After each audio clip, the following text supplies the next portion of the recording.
On sépare généralement la colonne vertébrale en trois courbures, dorsale, cervicale et lombaire, avec leur correspondance des dorsalgies, lombalgies ou sciatiques et cervicalgies. La colonne dorsale ferme la partie postérieure de la cage thoracique. Il faut l'appeler par son nom.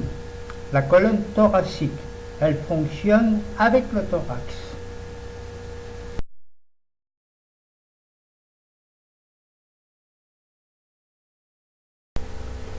La colonne fonctionne comme une branche d'arbre que vous voulez déformer en S. Pour cela, vous devez placer une main qui reste fixe, une main au-dessus et au-dessous pour former les courbes en sens contraire. La main fixe forme la zone de transition entre les courbures. Au centre de chaque courbure, vous avez la déformation d'un disque symétrique.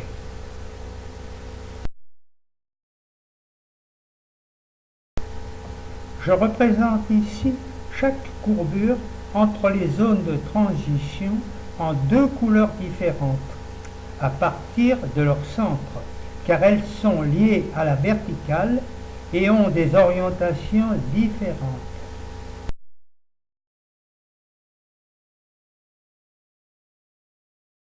La courbure thoracique est liée à la verticale par les zones de transition, mais son centre est lié au centre du thorax, donc à la manière dont il fonctionne.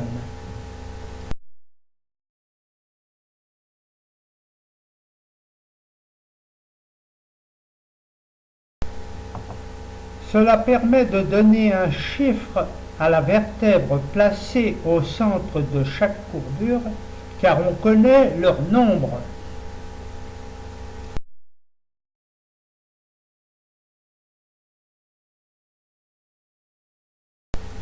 Vous voyez ici que si les zones de transition sont liées à la verticale, le thorax est lui lié au centre des courbures par l'intermédiaire des piliers du diaphragme, qui assurent le bon fonctionnement du thorax.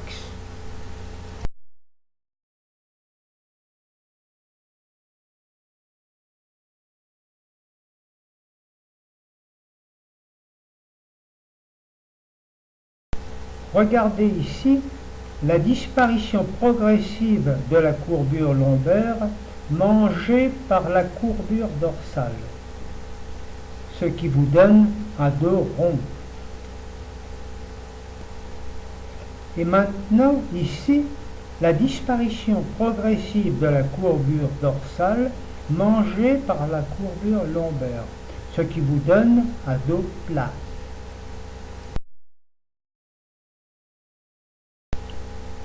Les centres des zones de transition sont placés sur la verticale. À partir de ces centres, les courbures se redressent. Ce n'est pas par hasard que j'ai introduit des couleurs. Vous allez en avoir besoin si vous voulez corriger les courbures de votre dos.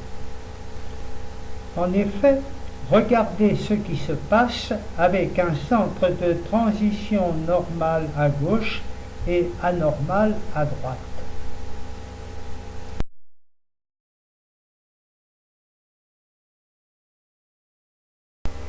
Je fais apparaître ici à droite en vert les 6 premières côtes liées directement au sternum.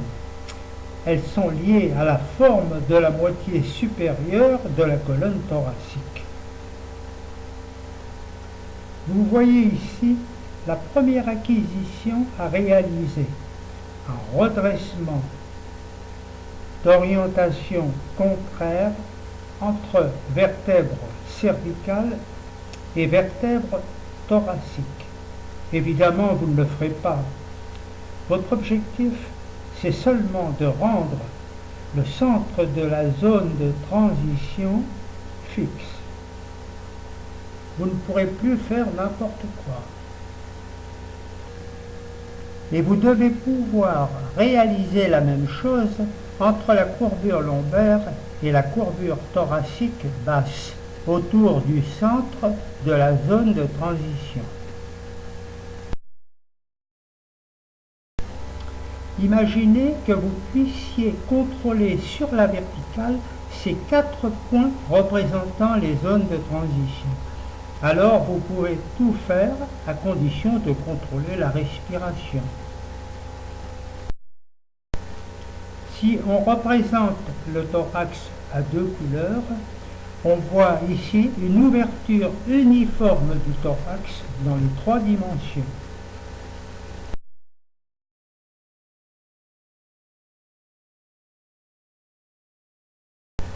Vous voyez ici que l'orientation des piliers anatomiques correspond au centre des courbures cervicales et lombaires après leur positionnement sur la verticale.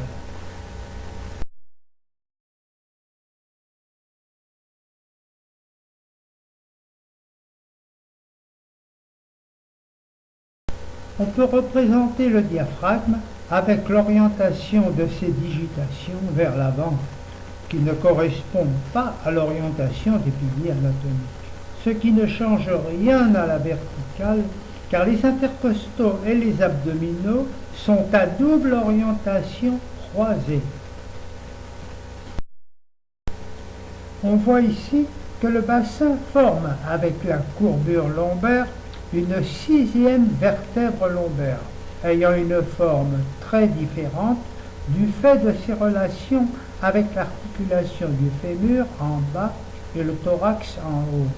La 6e forme le socle de la colonne vertébrale, dont l'angle détermine, en fonction de ses relations avec les membres inférieurs et le thorax, la forme des courbures. On peut voir ici une déformation décrochement lombaire associée à un déjettement postérieur avec les côtes supérieures qui descendent et inférieures qui montent, provoquant une rotation sternale dans le sens inverse des aiguilles d'une montre. Et ici, une même déformation décrochement avec toutes les côtes qui descendent, provoquant une rotation sternale dans le sens des aiguilles d'une montre. Les schémas suivants vous montrent l'importance des mécanismes thoraciques dans les désordres rachidiens, qui ne peuvent être maîtrisés que si les mécanismes thoraciques sont bien assimilés.